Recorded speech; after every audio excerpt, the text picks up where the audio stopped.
Alrighty, so you should have Miss Metke as a substitute today. Should be treating her very well, I hope. Today you're talking about parallel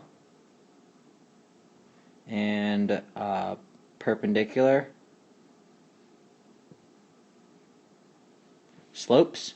So for example, if I have the line y equals 3/4 x, the slope, or 3/4 x plus 18, whatever, it doesn't really matter what that number is.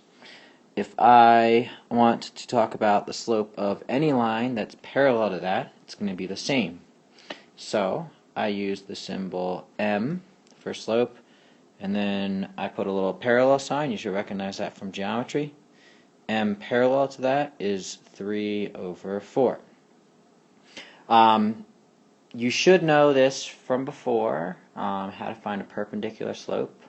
If not, if this is new, that's fine. You just may not remember it. But to find a perpendicular slope, I take what's called the opposite reciprocal. So reciprocal means take 3/4 and turn it into 4/3. And then opposite means make it negative. So if I was talking about parallel and perpendicular slopes with these guys, then those would be the values. If you were to graph that, actually, hold on one moment. Actually, what I'd like you to do is, say I gave you a slope of m equal to 5/2. Go ahead, find the perpendicular slope. Hopefully, you said m is equal to -2/5. So now what I'm going to do is plot these two slopes on this graph over here. So I'll do this one first. It's positive. Its rise is 5, so I go 1, 2, 3, 4, 5. Actually go up one more unit, and then over 2 like this. And that will go through the origin. So I'm just going to draw this line that goes like that.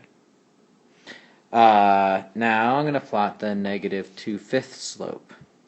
So that means I rise 2. So from the origin I'm going to go up 2. And then I'm going to go back 5. So I'm going to go -5. So I actually got to add another tick there. So I go up 2 from the origin, so I'm going from this point right here, over 5, that puts me to there. And then I draw this line like that. And notice they look pretty perpendicular, so what I'm going to do is go ahead and label, I got 2 and 5, and then I've got 2 and 5 like that. Hopefully you can see that that creates a pretty perpendicular line right there.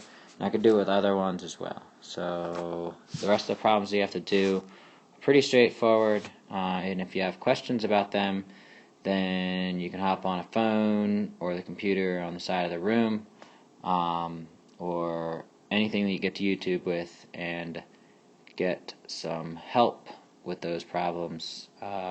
Actually, your assignment's to do a bunch of odds, and I did every other odd. So you start with 5, I did number 5. I'm not doing number 7 online, but I am doing number 9, and so on. So it's due at the end of the period. Make sure you hand it in, and you will be good to go. Actually, here, you know what I'm going to do?